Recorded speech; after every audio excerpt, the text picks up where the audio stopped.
କୁହୁଡିର ଆସ୍ତରଣରେ ଜନଜୀବନ ଅସ୍ତବ୍ୟସ୍ତ ହୋଇପଡ଼ିଛି। ଆମେ ପହଞ୍ଚିଥିଲୁ ଧରାକୋଟ ବ୍ଲକ ଢୌଗାଁ ଠାରେ, ଯୋଉଠିକି ବହୁତ ଲୋକ ଚାଷୀ ମଧ୍ୟ ଅଛନ୍ତି।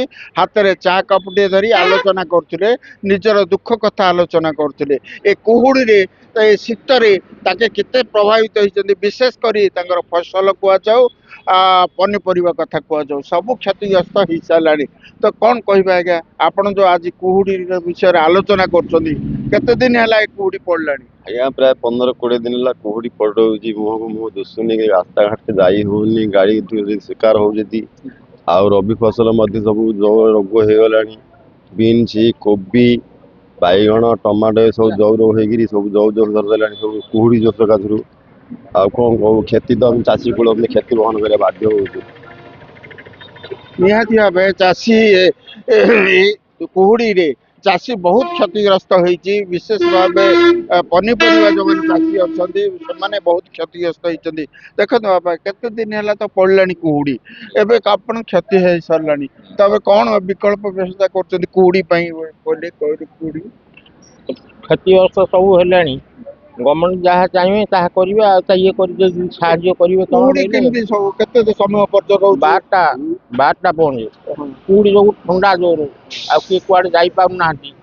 ଏ ଚା ଦୋକାନରେ କୋଉଠି ରହୁଛନ୍ତି, କାହା ମୁହଁକୁ ମୁହଁ ଦଉନି, ଗାଡି ଫାଡି ଚଳାଚଳ ଟିକେ ବାଧା ପ୍ରାପ୍ତ ହଉଛି। ଆଉ ଏବେ ତ 20 ଦିନ ହେଲା ଘନ କୁହୁଡି ନାଗିଛି। ଆଉ ସବୁ ନଷ୍ଟ, ରବି ଫସଲ ସବୁ ନଷ୍ଟ ହେଇଗଲାଣି। ଆଉ ଗଭର୍ଣ୍ଣମେଣ୍ଟ ସରକାର ଯାହା ଚାହିଁବେ ତାହା କରିବେ, ତାକୁ ଆଲୋଚନା କରିକିରି। ଆଉ ଦେଖନ୍ତୁ, ଏଇଟା କେବଳ ରବି ଫସଲ କଥା କୁହ ନାହିଁ। ଯେତେବେଳେ ଯୋଉ କୁହୁଡିର ପ୍ରଭାବ ରହୁଛି, ଦୁର୍ଘଟଣାର ବେଶୀ ମଧ୍ୟ ଶିକାର ହଉଛନ୍ତି ଲୋକ। ଏପରିକି ବିଭିନ୍ନ ସମୟରେ ଏ ଦୁର୍ଘଟଣା ଘଟି ଯାନବାହନରେ ମୃତ୍ୟୁବରଣ ବି ଲୋକ କରିସାରିଲେଣି। କୁହୁଡିର ପ୍ରଭାବ ରହୁଛି, ଦିନ 10ଟା ଠୁ 12ଟା ପର୍ଯ୍ୟନ୍ତ ରହୁଛି। ତ ଏ କ୍ଷେତ୍ରରେ ଆପଣମାନେ ଦେଖୁଛନ୍ତି କୁହୁଡିରେ କେତେ ଘଟଣା ଅଘଟଣ ହେଇସାରିଲାଣି। ବହୁତ ଅଘଟଣ ଘଟୁଛି, ବହୁତ ଅଘଟଣ ଘଟୁଛି। ଏ କୁହୁଡିରେ ପ୍ରାୟ 10 ଫୁଟ ପର୍ଯ୍ୟନ୍ତ ଲୋକ କେହି କାହାକୁ ଦେଖିପାରୁନାହାନ୍ତି।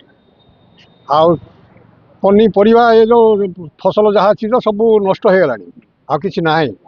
ଆଉ ଏମିତି ଏକା ଲୋକେ ସବୁ ଥଣ୍ଡାରେ ଚା ଦୋକାନରେ ଏକା ବସିଥାଉଛନ୍ତି। ଆଉ ଚା ପିଇକିରି ଥଣ୍ଡାକୁ ଟିକେ ଚାଟା ଟିକେ ପିଇଲେ ଭଲ ଲାଗୁଛି, ତ ସେଥିପାଇଁ ଚା ଦୋକାନରେ ଲୋକେ ଗହଳି ରହିଯାଉଛନ୍ତି।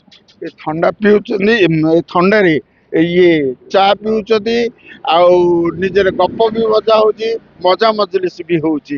ସେ ଗପ ଭିତରେ ଆପଣ କଣ ଆଲୋଚନା ହଉଛି ଆଜ୍ଞା? କୁହୁଡି ଯୋଗୁ ତ ଆଜ୍ଞା କୌଣସି କାମ କରି ହଉନି, ଦୁର୍ଘଟଣା ହଉଛି।